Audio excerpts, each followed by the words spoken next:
Chapter 14. A Hopeless Hunt. Pushing through the crowd, Bess and George hurried toward the couple who had just arrived at the dance. They were fearful that the injured girl might be Nancy. "Please, tell us in English what happened," Bess begged the young woman. "The witch girl, she flew into the air." "What? How?" George demanded. The Amish girl, still agitated, said that her younger brother had been racing the carriage she was in when they saw a couple riding in a buggy in front of them. There was no time to slow up, and as they passed, their vehicle had scraped the wheels of the strange buggy. This had frightened the horse, and he had bolted, overturning the carriage. The girl in it should have been badly hurt. But she must be a witch, because she flew away and nobody saw her again, the Amish girl concluded in an odd tone. By this time, Bert and Dave had come up. They suggested that the Amish couple try to calm down and tell a sensible story. It was important because possibly the couple in the carriage were friends of theirs. The Amish girl tried her best to quiet down, but she was still frightened. Switching from English to Pennsylvania Dutch dialect, it was almost impossible for her listeners to make head or tail of what she was saying. Her partner was of little help. Finally, George said, "What made you call this person who was injured a witch girl?" "Because she disappeared," the Amish girl replied. "After the accident, we stopped our racing horse as soon as we could and looked in the field where the girl was thrown. She wasn't there." "I just can't believe it," said Bess. Then, turning to her cousin, she whispered, "Do you suppose it was Nancy?" "Since she hasn't arrived here, I'm afraid that it was," George replied grimly. To the Amish couple, she said, "There was a boy with this girl. What happened to him?" "He went schmazmook too." The young woman's escort said that it meant Ned had vanished into the air also. Now thoroughly alarmed, Bess, George, and their escorts decided that they had better go to the scene of the accident. They must find out just what had occurred and where Nancy and Ned were. Though the girls did not say so aloud, they both wondered whether Roger Holt might have been in the vicinity and seen the accident. There was no telling what scoundrelly move he might have made after that. Holt might have even kidnapped Nancy and Ned while they were stunned or injured, Bess thought fearfully. They asked for directions, then hurried off in the convertible. In a short time, they reached the field where Nancy and Ned were reported to have disappeared. The open buggy was there, still overturned, but as the Amish couple had said, nothing else was in sight. The young people beamed flashlights over a wide area, but saw no trace of Nancy, Ned, or the horse. "I have a theory," said Bert finally.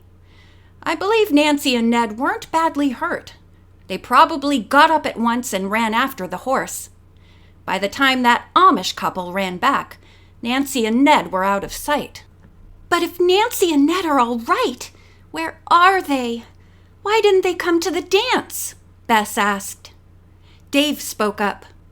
"If I know Nancy, she returned to the Glicks to report the accident. Besides, she and Ned were probably a mess from being thrown from the buggy." The boys' reasoning calmed the girls' fears somewhat. They agreed to go back to the Glicks and find out if their missing friends were there. But when they arrived at the farmhouse, the group was told that Nancy and Ned had not returned.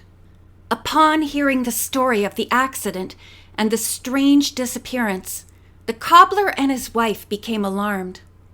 "I will call the hospital," Mr. Glick offered.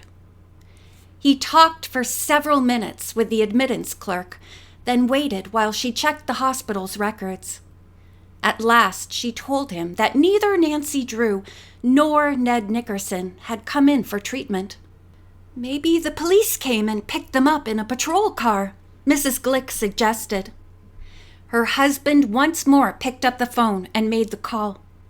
The group waited anxiously as Mr. Glick held the line for a report. Finally, he hung up. "The police do not know anything about the young people or the accident," he said. "I cannot understand what happened to Nancy and Ned." Bess now voiced aloud her suspicion that Roger Holt was somehow mixed up in the affair.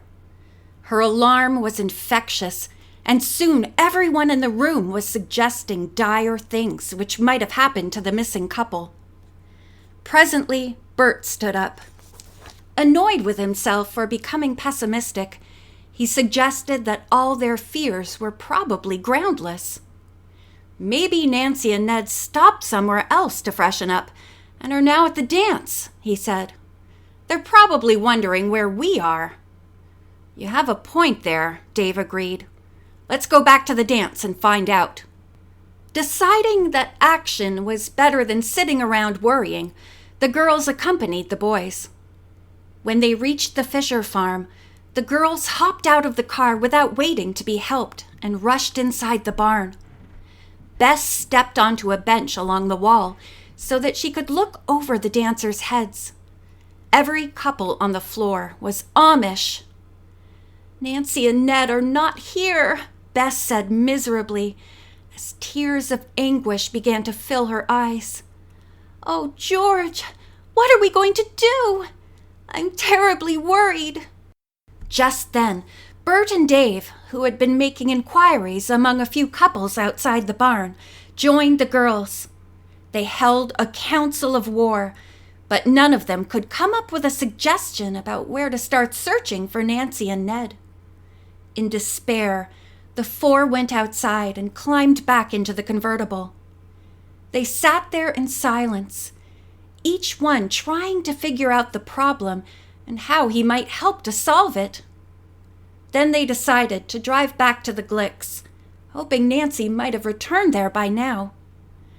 "I wish," said Bess, as if talking to herself, "that I did have some witch-like powers to see what's hidden from most people's eyes. Then I'd know where Nancy and Ned are."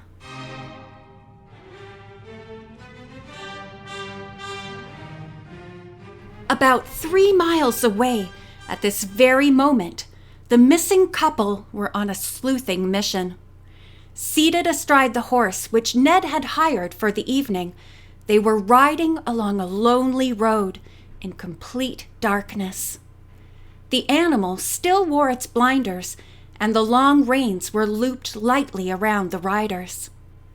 Nancy, seated in front of Ned, held the reins. A short distance ahead of the two saddleless riders was an Amish carriage being pulled by a black horse.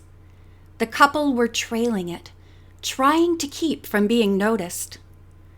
Ned leaned forward and whispered into Nancy's ear, "You're sure that is the stolen carriage, with some of Mrs. Follett's furniture in it?" "Yes, I'm sure of it," Nancy whispered back. "And you feel all right to go on?" Ned asked her solicitously. "Not faint or anything?" Nancy assured him she was all right. "I can't miss this chance to nab Roger Holt," she said.